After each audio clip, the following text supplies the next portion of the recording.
All right, so the Industrial Revolution. We just learned a few things about it from the crash course video, but I just want to go over a few other things as well. Where did it start? It started in Great Britain. That's where it originated.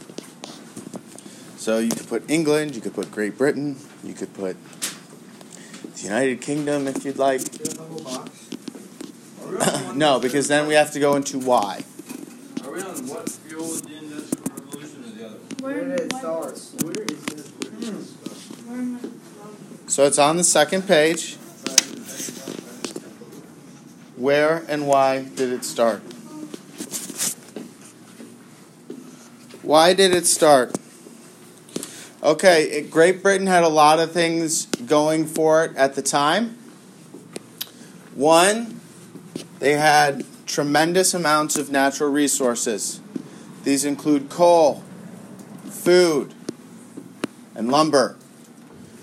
So since they have all this coal, they could use coal to help grow their factories and power their trains and everything else. Okay?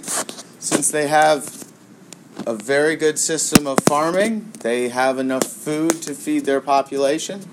Okay, they have lumber for building and also for fueling different systems. Okay, they also did have a growing population. Now, as you saw, John Green was saying other parts of the world did have larger populations, so this can't be the only reason. All right, and it's not, but you still do need people to work in the factories. You need people to work in order to do these jobs, and you need people who are willing to work in these jobs. So their growing population did help them. Another thing is that the country was wealthy. Okay, they had a very advanced banking system. So therefore, right, if you want to start a factory, okay, it takes a tremendous amount of money. I mean, think about if you were to start a business that has to use factories. Okay, you need to have a tremendous amount of money to, 1, build the facilities, 2, hire the workers, and 3, buy raw materials. In order for that to happen, you need money. And if you don't have the money, banks can be useful because you can get something called a loan. Now, what is a loan? You borrow money. Yeah, when you borrow money, right? So when people go to buy cars, all right, or buy a house, okay, almost nobody has the cash to just say, okay, I'd like to buy this $30,000 car. What you do is you get a loan from the bank pays the car dealership that day, and then you're paying the bank off for, the next 5 or 6 years. All right? So the idea of actually having enough money to build a factory is something that really no one has. Okay? There's just very few people. Okay? People need loans.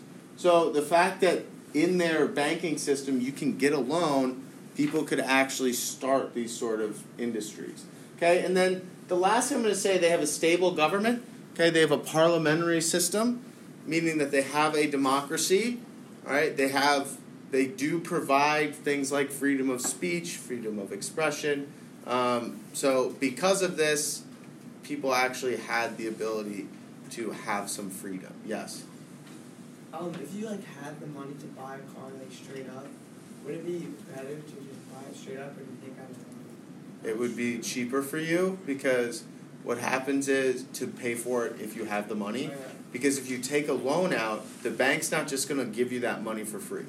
So if you take a $30,000 loan out from the bank to buy a nice new car, okay, by the time you're done paying the bank off, you're probably going to spend $36,000, $37,000, because over time they charge interest. Okay, so it is more expensive, but it makes it possible. Yeah. So, but yeah, I mean, there's a lot of people who say you're better off just saving, and when you can actually pay for it, buy it. But that's not an easy thing to do when you're, putting food on the table, paying rent, all sorts of things like that. Okay.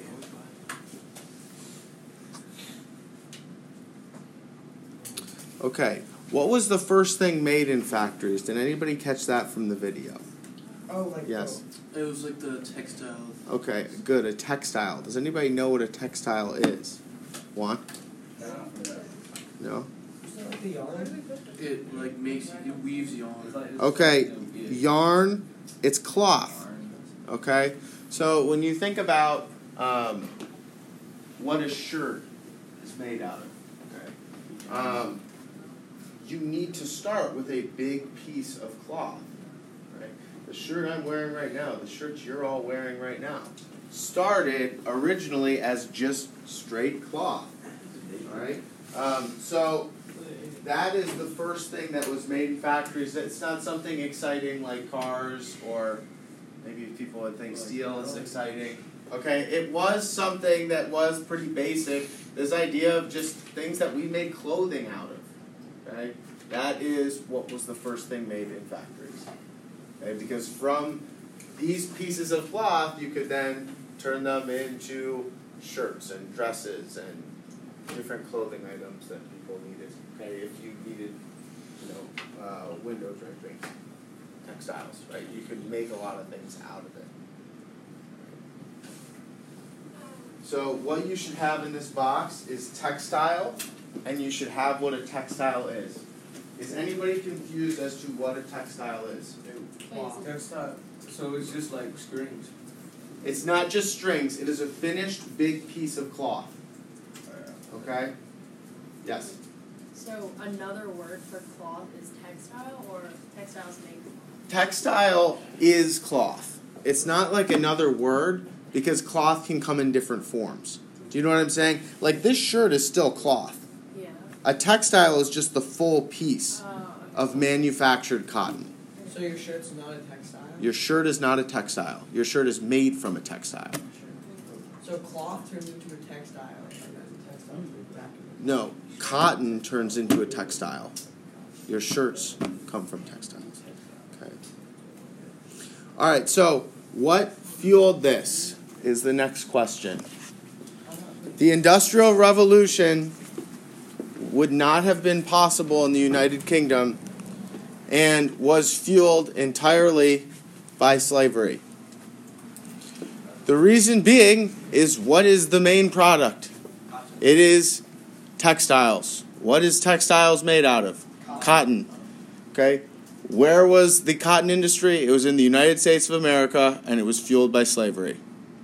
All right, so although there are positives that you look at from the Industrial Revolution about how it was a time of change where, as a world, we did advance in many ways, okay, a lot of the reasons why it could even happen were negative and, in fact, are things that are not good parts of history. If it wasn't for slavery, okay, who knows if the Industrial Revolution would have happened, because Great Britain wouldn't be able to get cotton so cheap. Okay, so this is one of those things where when you look at this whole start of the Industrial Revolution, it was started because of slavery.